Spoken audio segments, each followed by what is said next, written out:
Hi guys, good evening, welcome back to my channel. আবার একটা video নিয়ে চলে এসেছি তোমাদের সামনে। মানুষ কোথা থেকে কোথায় যায় আশা করি তোমরা ছবি দেখে বুঝতে পারছো।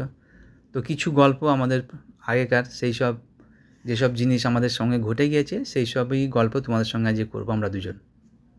ভালো লাগলে কমেন্ট করে জানাবে প্লিজ, তোমাদের কাছে একটাই অনুরোধ, কমেন্ট করে জানাবে।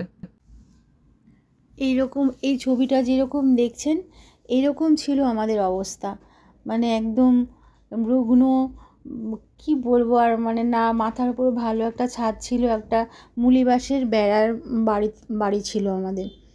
আর তারপরে বাচ্চাও ছোট ছিল, মাইনেও ওদের খুব কম ছিল, মানে আজকে খেলে কালকে আবার কি খাবো সেই চিন্তাটা, মানে রাত্রে ঘুম আসতো না, এরকম অবস্থা ছিল। আমি গোবরও কুড়িয়েছি, ছাগলও পুষেছি, হ্যাঁ, এরকম করে আমরা ধীরে ধীরে বাচ্চা বড় করেছি, প্রচুর স্যাক্রিফাইস করেছি। এমনও দিন গেছে যে আমাদের হয়তো খাবারটাই থাকতো না। সেখান থেকে বাচ্চা মানুষ করে একটা স্বপ্ন দেখেছি, বাচ্চাটাকে ভালো জায়গায় পৌঁছাবো, পড়াশোনা শেখাবো, আর আমি তাই করেছি।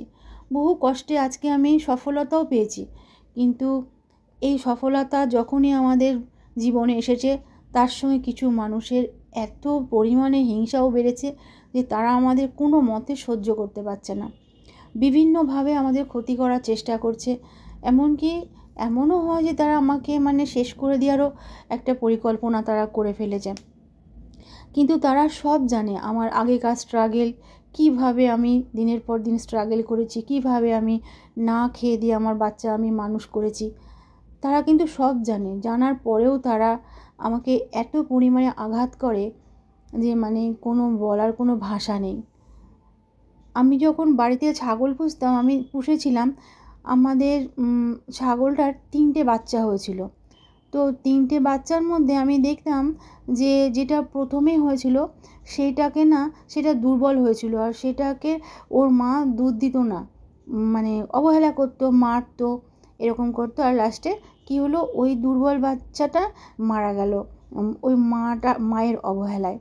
হ্যাঁ, সেরকম মানুষের ক্ষেত্রেও যে একটু দুর্বল বেশি হয় না, তাকে সবাই অবহেলা করে, আর যে সবল হয়, যারা সবল থাকে, মানুষ তাদেরই ভালোবাসে।